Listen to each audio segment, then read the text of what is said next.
तो hello all, welcome to all about stocks academy.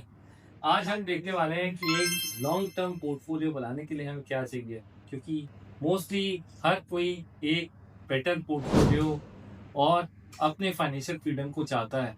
और अगर आप जितना अर्ली, जितना जल्दी ये फाइनेंशियल फ्रीडम रीच करेंगे, उतना ही आपके लिए बेटर है। तो अब इसके लिए हमें कैसे स्टॉक मार्केट में इन्वेस्टिंग करनी है, आज हम पूरा इसको ही देखेंगे। तो वीडियो के एंड तक बने रहिए और आपको काफ़ी नॉलेज मिलने वाली है। सबसे पहली बात कि यहाँ पे हमें पैसा कितना लगाना है। तो देखिए, एज वी नो कि यहाँ पे सबकी रिस्क एपेटाइट अलग होती है। तो आज आप अपने रिस्क एपेटाइट के अकॉर्डिंग लगा सकते हैं, बट जैसे मैंने बोला कि सबकी रिस्क एपेटाइट अलग होती है। तो अब यहाँ पे 100 माइनस योर एज, ये एक छोटा सा फॉर्मूला आप यूज कर सकते हो अगर आपको लग रहा है कि यहाँ पे थोड़ा सा ये कंफ्यूजिंग हो रहा है। तो 100 माइनस योर एज मतलब कि अगर आप की एज 30 है, तो आज 100 माइनस 30 आप 70% पैसा जो है स्टॉक्स में लगा सकते हो। और similarly every point of time आपका 10% कैश हमेशा आपके पास रहना चाहिए। मतलब कि अगर कोई दिक्कत आ जाए, कोई प्रॉब्लम आ जाए, तो आप यहाँ पे एटलीस्ट अपने कैश को यूज करो, ज्यादा देर आपको स्टॉक बेचने पड़े। और बचा हुआ 20% मोस्टली आप फिक्स इनकम में लगाते हो, तो ये पोर्शन हमेशा चलना चाहिए जैसे जैसे आप स्टॉक मार्केट की साइकिल में आगे बढ़ते हो। तो यहाँ पे होप ये फॉर्मूला से आप डिफाइन कर पाओगे कि कितना पैसा आपको स्टॉक मार्केट में लगाना है। सेकेंड स्टेप, दैट इज अब पैसा किस पर्पस के लिए लगाना है, मतलब कि आपका गोल और टाइम फ्रेम। तो कई बार पैसा चाहिए होता है हमें investment of let's say child education, child marriage, foreign में कोई ट्रिप मारना है, या हमें कोई घर लेना है, माइट बी कोई कार या कोई भी फाइनेंशियल एसेट आपको लेना है। तो पहले तो आप वो डिफाइन करोगे। दूसरा आप डिफाइन करोगे कि कितना टाइम पीरियड है, क्या मेरे को उसके लिए 3 साल चाहिए, 5 साल चाहिए, 7 साल या 10 साल। इससे एक अच्छा काम होएगा कि आप जल्दी अपना पैसा निकालोगे नहीं। क्योंकि जब हम फाइनेंशियल फ्रीडम की जर्नी चालू करते हैं तो बहुत बार अप्स एंड डाउन्स आएंगे, और इसमें ये होएगा कि कई बार मार्केट के उतार चढ़ाव में आप इमोशनली कभी पैनिक में आके, घबरा के, या फिर कभी कभी एक्साइटमेंट में आके अपना पोर्टफोलियो बेच दोगे, जिसकी वजह से आपका लॉन्ग टर्म जो गोल था वो डिस्टर्ब हो जाएगा।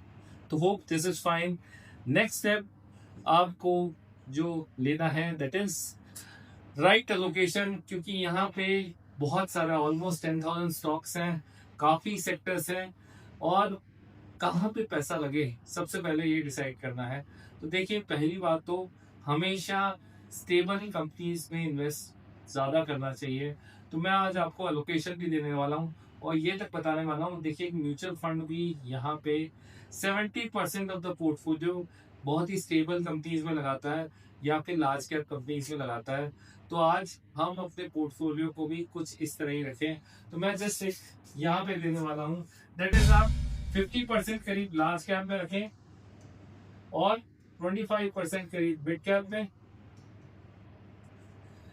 बचा हुआ करीब 15% आप स्मॉल कैप में रख सकते हैं और 5% माइक्रो कैप में रख सकते हैं।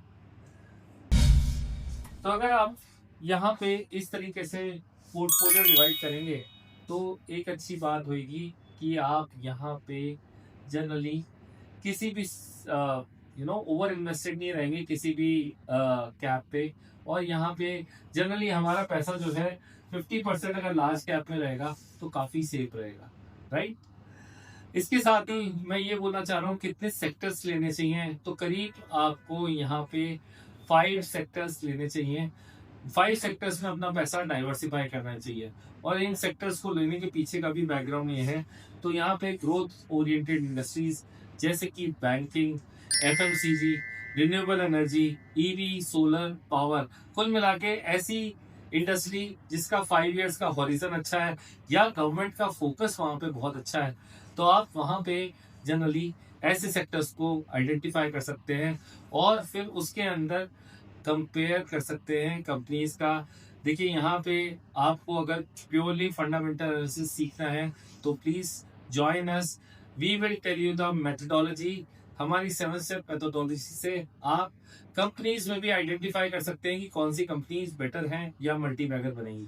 बट एनीवे, आज आपको ऐसे कंपनी एनालिसिस करके एटलीस्ट यहाँ पे 10 कंपनीज निकालनी चाहिए 5 सेक्टर में, मतलब कि पर सेक्टर 2 कंपनीज होनी चाहिए। और इन 2 कंपनीज को आप या तो दोनों लार्ज कैप रख सकते हो या एक लार्ज कैप मिड कैप रख सकते हो, और अगर कोई ज्यादा रिस्क लेना चाहे तो यहाँ पे मिड कैप और स्मॉल कैप में भी काम कर सकता है। But at point of time एक कंपनी के अंदर मैक्सिमम टू मैक्सिमम 15% से ऊपर अलोकेशन नहीं होना चाहिए। मतलब कि अगर आपने कोई भी पोर्टफोलियो बनाया है, उसमें 10 कंपनियां हैं, तो एक कंपनी का अलोकेशन 15,000 से ऊपर नहीं जाना चाहिए। नेक्स्ट अब बात करते हैं दैट इज कैसे इन्वेस्ट करें, क्योंकि यहाँ पे हमने काफी अच्छा डाइवर्सिफाइड पोर्टफोलियो तो बना लिया 5 सेक्टर और 10 स्टॉक का। देखिए यहाँ पे इन्वेस्टमेंट को जनरली लमसम में भी कर सकते हैं, और दूसरा अप्रोच है एसआईपी का। जो लोग मार्केट को टाइम नहीं करना चाहते और उनके पास इतना टाइम नहीं है कि अपर और लोअर एंड को करें, तो वो एसआईपी पे जा सकते हैं। लेकिन यहाँ पे हमेशा ये चीज ध्यान रखनी चाहिए कि आप मोस्टली मार्केट को थोड़ा सा एनालाइज करके उसकी साइकिल पे ध्यान रखें। और जो लोग साइकिल पकड़ पाते हैं तो उनको अपनी इन्वेस्टमेंट को 3 भाग में डिवाइड कर लेना चाहिए।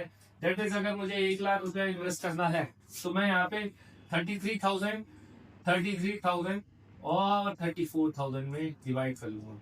अगर मैं यहाँ पे इनको डिवाइड कर लूंगा तो पहला पोर्शन मैं मार्केट के लेवल्स पे लगाऊंगा, करेक्ट लेवल्स। और अगर आपको करेक्ट लेवल्स की नॉलेज हो गई तो बिलीव मीन कि आप यहाँ पे बहुत अच्छा पैसा कमाएंगे, क्योंकि मार्केट करेक्शंस में वही लोग अच्छा सस्टेन करते हैं जिनको मार्केट की अच्छी नॉलेज होती है, उनको लेवल्स पता होते हैं। और वो यहाँ पे जब भी एक करेक्शन आता है तो वो लोग अपना पैसा रेडी रखते हैं और वो पैसा लगाते नहीं है। पहला पैसा तो आपको लगाना ही पड़ेगा। दूसरा और तीसरा जो यहाँ पे अमाउंट है, इसको आपको सिलेक्टिवली सही लेवल पे लगाना पड़ेगा। तो यही स्टैगर्ड वे में बाइंग करने का तरीका होता है। और आप अगर इसको सीख जाएंगे तो रियली सेइंग आप एक बेटर इन्वेस्टर बन पाएंगे। अब बात करते हैं last but not the least. एक बार मैंने सारे स्टॉक्स ले लिए तो मुझे उसको रिव्यू भी करना चाहिए।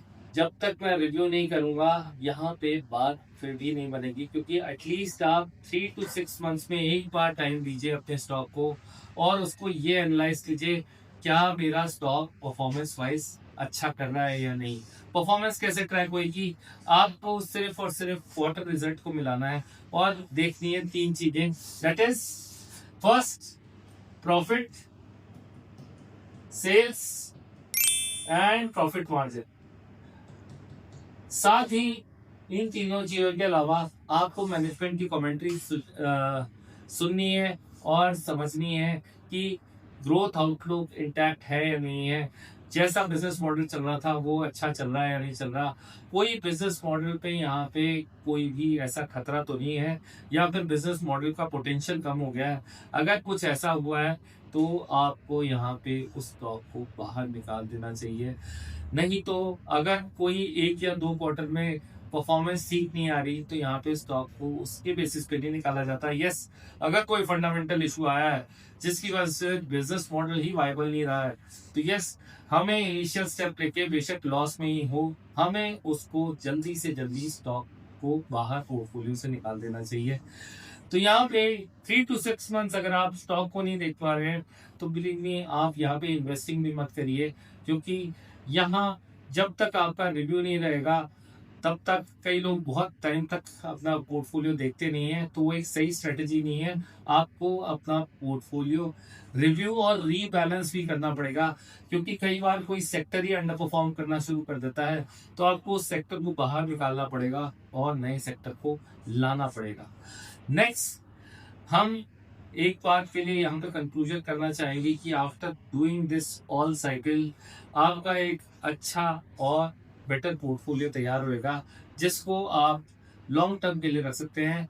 Hope this is quite useful. अगर आपको इसके बारे में कोई भी डिटेल में जानकारी चाहिए प्लीज कमेंट अस, और अगर आप इसको सही तरह सीखना चाहते हैं तो please join all about stocks academy.